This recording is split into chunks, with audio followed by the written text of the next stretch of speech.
Hi hello నమస్తే అండి. Welcome back to our channel. ఈరోజు వీడియోలో నేను ఈ సంక్రాంతిలోపు చాలామందికి ఒక డౌట్ అయితే ఉందండి. అయితే ఆ డౌట్ని నేను ఈ వీడియోలో అయితే క్లియర్ చేస్తానండి. వీడియోని ఎవరు కూడా ఎక్కడ కూడా స్కిప్ చేయకుండా చివరి వరకు చూడండి. ఏంటి వీడియో స్టార్టింగ్లోనే గాజులు చూపిస్తుంది అని అనుకుంటున్నారా? ఏమీ లేదండి, ఈ సంక్రాంతికి కీడు వచ్చిందంట కదా, అందుకని ఒక కొడుకు ఉన్న తల్లి ఇద్దరు ముగ్గురు కొడుకులు ఉన్న తల్లుల దగ్గరికి వెళ్ళి డబ్బులు అడిగి తెచ్చుకుని ఇలా ఒక 5 రకాల గాజులు వేయించుకోవాలని అంటూ ఉన్నారండి కొంతమంది. మరి కొంతమంది అయితే సౌభాగ్యవంతులైన స్త్రీలు వేరొక స్త్రీల దగ్గరికి వెళ్ళి డబ్బులు అడిగి తెచ్చుకుని ఈ విధంగా గాజులు వేయించుకోవాలని ప్రచారం అయితే చేస్తున్నారండి.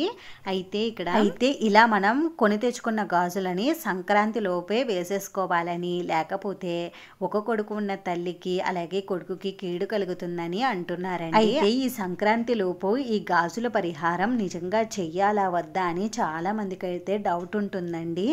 ఎందుకంటే బయట ప్రచారం అలా జరుగుతుంది కాబట్టి చాలా మంది భయపడిపోయి ఒక కొడుకున్న తల్లి ఇద్దరు కొడుకులు ఉన్న తల్లులు ఇల్లులను అయితే వెతుక్కుంటూ ఉన్నారండి. అందుకని నేను ఈ వీడియో అయితే చేస్తున్నాను. వీడియోని ఎక్కడా కూడా స్కిప్ చేయకుండా చివరి వరకు చూడండి. ఈ పరిహారం చెయ్యాలో వద్దో నేను ఈ వీడియోలో అయితే చెప్తాను. అయితే ఈ సంవత్సరం సంక్రాంతికి కీడు ఉందని, అందుకని ఈ విధంగా ఒక 5 రకాల గాజులను తెచ్చుకుని వేసుకోవాలని, అయితే ఈ గాజులను మనం ఎన్ని వేసుకోవాలి, అలాగే ఈ గాజులను వేసుకున్నప్పుడు మనం ఈ గాజులను ఎప్పుడు తీయాలి అనే విషయాలన్నీ కూడా నేను ఇక్కడ వీడియోలో అయితే క్లియర్గా చెప్తానండి. అయితే ఈ సంక్రాంతికి కీడు వచ్చిందని ఒక కొడుకు ఉన్న తల్లి ఇద్దరు ముగ్గురు కొడుకులు ఉన్న తల్లుల దగ్గరికి వెళ్ళి వారిని డబ్బులు అడిగి ఆ డబ్బులతో మనం ఒక 5 రకాల గాజులను కొనుక్కుని ఆ గాజులను మనం ఈ సంక్రాంతిలోపు వేసుకోవాలని అంటున్నారండి. అయితే ఈ విషయం నా దాకా కూడా వచ్చిందండి. అయితే మా ఇంటి దగ్గరలో ఉన్న గుడి దగ్గర ఉన్న పంతులు గారిని అయితే అడిగానండి, ఇది నిజమా కాదా అండి, చెయ్యవచ్చా చెయ్యకూడదా అని.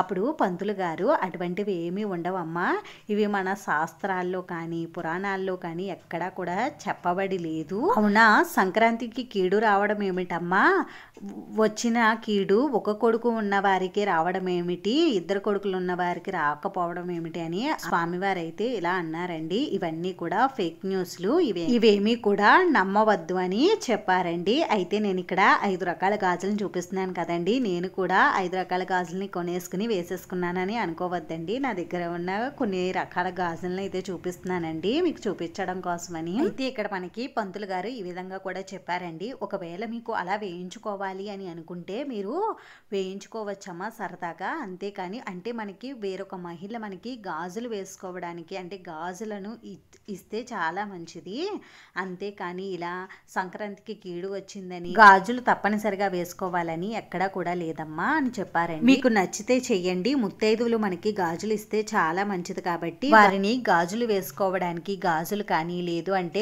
గాజులు వేయించుకోవడానికి డబ్బులు కానీ అడిగి తీసుకోవచ్చు, అంతేకాని సంక్రాంతి పేరు చెప్పి తప్పనిసరిగా గాజులు వేయించుకోవాలి అని వారిని డబ్బులు అవి అడగవద్దమ్మా, అలా ఎక్కడా కూడా లేదు అని చెప్పారండి. మీకు గాజులు వేయించుకోవాలని ఉంటే వేయించుకోండి, లేదు అంటే లేదు చెప్పారండి. అంతేకాకుండా ఈ సంక్రాంతి లోపు ఒక కొడుకు ఉన్న తల్లి గాజులు వేయించుకోకపోతే కొడుకుకి తల్లికి కీడు కలుగుతుందని భయపడిపోయి ఇలా గాజులు అవి వేయించుకోవాల్సిన అవసరం లేదు అని కూడా చెప్పారండి. అవన్నీ కూడా ఒక ఫేక్ న్యూస్ అంటే అసత్య ప్రచారాలని కూడా చెప్పారండి.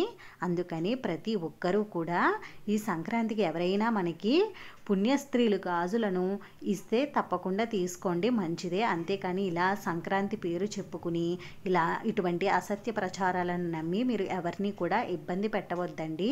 ఒక్క విషయం అండి, మనం పంతులు గారి దగ్గరకు దాకా కూడా వెళ్ళవలసిన అవసరం లేదండి. మనం ఒక చిన్న లాజిక్ అర్థం చేసుకుంటే సరిపోతుంది. మనకి ఎంతోమంది గురువులు ఆధ్యాత్మికవేత్తలు ఎంతోమంది ఉన్నారు కదండి, చాగంటి వారు కానీ ఇలా చాలామంది అయితే ఉన్నారు మనకి. ఒకవేళ అంత కీడు సంక్రాంతికి వస్తే వారే ముందుగా మనకి ఇవన్నీ కూడా చెప్తారు కదండి, అమ్మ ఇలా మనకి కీడు వస్తుంది మీరు ఈ పనులు చేసుకోండి అని వారే మనకి ముందుగా ఒక సలహా అనేది ఇస్తారు కదండి, ముందుగా మనల్ని హెచ్చరిస్తారు. ముందుగా అయితే మనకి ఇవన్నీ కూడా చెప్తారు కదండి. వారెవరు కూడా ఈ విషయం గురించి ఎక్కడ కూడా మాట్లాడలేదంటే ఇది అసత్య ప్రచారం అనే మనం అర్థం చేసుకోవాలండి. అంతేకాని ఇటువంటి ప్రచారాలు మన దగ్గర వరకు వస్తే అటువంటి పిచ్చి పనులు చేయడానికి మనం ముందుకు వెళ్ళకూడదండి. ఇటువంటి పిచ్చి పిచ్చి ప్రచారాలను అక్కడే ఫేక్ అని కొట్టిపారేయాలండి. అంతేకాని గాజులను కొనుక్కోవడానికి డబ్బుల కోసమట వెళ్ళకూడదండి. మీకు ఒకవేళ మీకు నచ్చి ఈ పని చేసుకోవాలి అనుకుంటే చేసుకోండి, తప్పేమీ లేదు. అంతేకాని ఒకవేళ ఇలా సంక్రాంతి లోపు 5 రకాల గాజులు వేయించుకోకపోతే మీకు కానీ మీ బిడ్డకు కానీ ఏమైనా కీడు కలుగుతుందేమో అనే భయం మీకు అస్సలు అవసరం లేదండి. అటువంటివి ఏమీ కూడా లేవు. అటువంటి కీడులు అవి కూడా ఏమీ జరగవండి. నేను ఇక్కడ మీకు చూపించడం కోసమే ఒక 5 రకాల గాజులను అయితే నా దగ్గర ఉన్నటువంటి గాజులను అయితే చూపిస్తున్నానండి. ఎలాగో మనం పండగకి కొత్త బట్టలు, కొత్త గాజులు ఇవన్నీ కూడా కొనుక్కుంటూ ఉంటాం కాబట్టి వేసుకోండి. ఒకవేళ మీ ఇంట్లో ఉన్న వారిని అడగండి. మీ చెల్లులు కానీ మీ అక్కలు కానీ ఇలా ఎవరైనా ఉంటారు కదా, వారిని అడిగి కొన్ని డబ్బులు మీవి వేసుకుని గాజులు కొనుక్కుని వేసుకోండి. అంతేకాని సంక్రాంతి లోపే తప్పనిసరిగా వేసుకోవాలి లేకపోతే ఏదో అయిపోతుందని అస్సలు పెట్టుకోవద్దండి. ఎటువంటి భయభ్రాంతులకి కూడా గురవ్వకుండా ఈ విధంగా అయితే చేసుకోండి, తప్పేమీ లేదు. అయితే మనం ఇలా గాజులు వేసుకున్నప్పుడు ఏ గాజులు వేసుకోవాలి, ఎన్ని గాజులు వేసుకోవాలి, ఈ గాజులని ఎప్పుడు తీయాలని చాలా మందికి డౌట్ ఉంటుందండి.